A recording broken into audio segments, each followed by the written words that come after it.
नमस्कार प्रिय विद्यार्थियों, हमारा टॉपिक चल रहा है राजकोषीय नीति। पिछले वीडियो में मैंने आपको बताया था कि भारत की जो राजकोषीय नीति है उसमें आय के क्या साधन है, करारोपण और व्यय किन किन पे किया जाता है, या सार्वजनिक व्यय नीति क्या रही है। तीसरी बात, सार्वजनिक ऋण के लिए हम लोग इंटरनल और एक्सटर्नल लोन दोनों ही लेते हैं। और बजटरी नीति, तो जो बजटरी नीति है वो क्या है, क्या रही है। बजटरी नीति में देश में सुरक्षा, आर्थिक विकास, मूल्य स्थायित्व, रोजगार वृद्धि, विदेशी विनिमय दरों में स्थायित्व के साथ साथ आर्थिक समानता कम करने में मदद मिली है। तो ये एक बजटरी पॉलिसी के पीछे गवर्नमेंट का ये रहा है उद्देश्य कि देश में आर्थिक असमानताओं को कम किया जाए। पर बजट घाटे की वित्त व्यवस्था अपनाने के कारण मुद्रास्फीति की भी समस्या उत्पन्न हो गई, विदेशों से आयात बढ़ गए, निर्यातों में कठिनाई आई है। तो बचत का सिद्धांत नहीं हो पाया। हमें घाटे की वित्त व्यवस्था अपनाने के कारण बहुत ज़्यादा ये हुआ है कि निर्यातों में वृद्धि होने की जगह आयातों में वृद्धि हो गई, और अंतर्राष्ट्रीय मुद्रा कोष की ऋण शर्तों के दबाव में हमने कोशिश तो किया घाटा कम करने के लिए, पर फिर भी हमारा जो घाटा है वो बढ़ता ही चला जाता है। जबकि आर्थिक विकास के लिए हमने इसमें काफ़ी कोशिश की है, कस्टम ड्यूटी कम करी है, उत्पादन शुल्क कम किए, कर ढांचे में सुधार भी किया है। और पिछले कुछ 8-10 सालों में बहुत ज़्यादा ये कोशिश रही है कि हम कर के ढांचे को सिंप्लीफाई करें और करों को वसूली को हम लोग ज़्यादा ध्यान दें। तो कोशिश भी हुई है, और 1985-86 में दीर्घकालीन राजकोषीय नीति की भी घोषणा की गई थी। कराधान की अर्थव्यवस्था में बचत और विनियोग को हमने बढ़ाने की भी कोशिश की, और एक पैरेलल चले, सरकार का जो टेन्योर है उसके साथ साथ राजकोषीय नीति चलनी चाहिए। तो 85-86 में दीर्घकालीन राजकोषीय नीति भी बनाई गई थी। आवश्यक वस्तुओं के कर की दर घटाई गई, सार्वजनिक वितरण व्यवस्था को सुदृढ़ करने की कोशिश की गई। तो कोशिश हर संभव हमने की। उसके बावजूद भी भारत की जो राजकोषीय नीति है उसमें कुछ दोष और कमियां रह गए हैं। वो दोष और कमियां क्या हैं?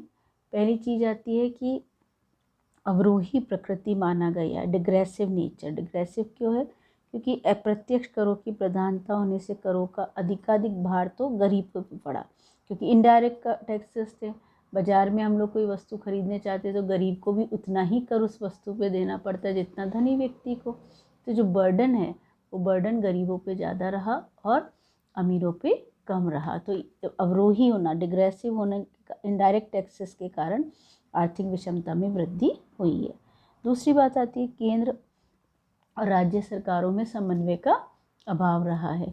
क्यों रहा है? क्योंकि समन्वय नहीं हो पाया। राजकोषीय नीति में उत्तरदायित्व, स्टेट के जो उत्तरदायित्व हैं वो तो बढ़ गए, पर उनके आय के साधनों में वृद्धि नहीं हो पाई, और जो करों से आय प्राप्त हुई वो पर्याप्त रही और बेलोचदार रही। उसके कारण उनमें समन्वय भी नहीं रहा, और हमेशा राज्यों को केंद्र से एक तरह की असंतुष्टि रही।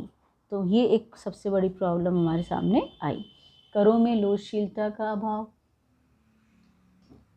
करों में लोचशीलता का अभाव क्यों रहा? क्योंकि बड़ा स्ट्रिक्ट, जटिल भी व्यवस्था रही, लोचशीलता नहीं रही, अधिक लोचपूर्ण नहीं रही। पर्याप्त भारतीय करों से आय तो होती है कम, और उसमें लोचशीलता का अभाव पाया जाता है। ये आवश्यकता अनुसार इसमें संशोधन करना मुश्किल होता है, वृद्धि करना कठिन होता है, तो सरकार को इनसे बहुत कम आय प्राप्त होती है।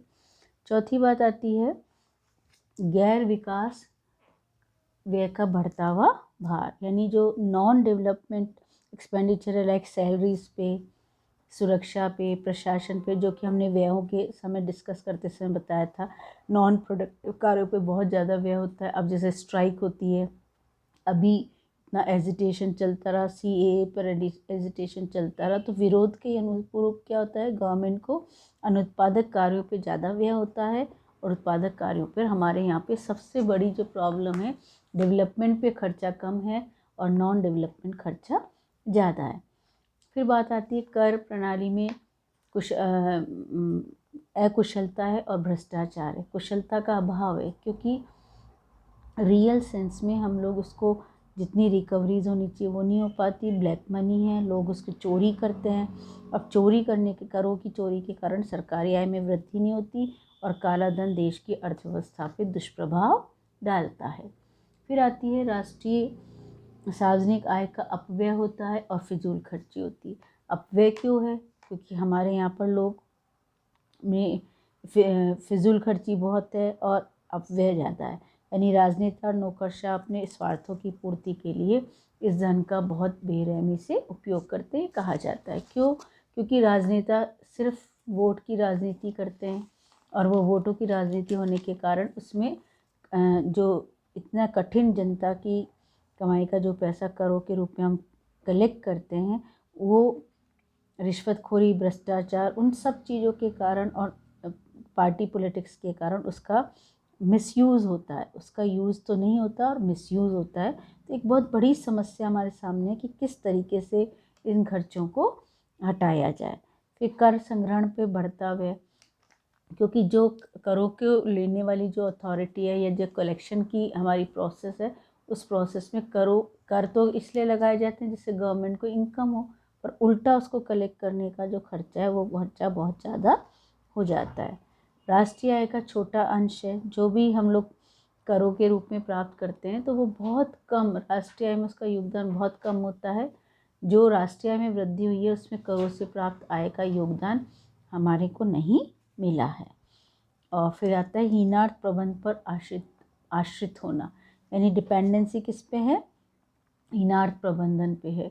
तो घाटे की वित्त व्यवस्था हमने अपनाई है और आय की कमी को ऋण लेकर पूरा नहीं किया जाता तो फिर घाटे की व्यवस्था अपनानी पड़ती है। और टैक्सेबल कैपेसिटी भी कम है हमारे यहाँ पे, तो कर भी ज़्यादा नहीं लगाए जा सकते।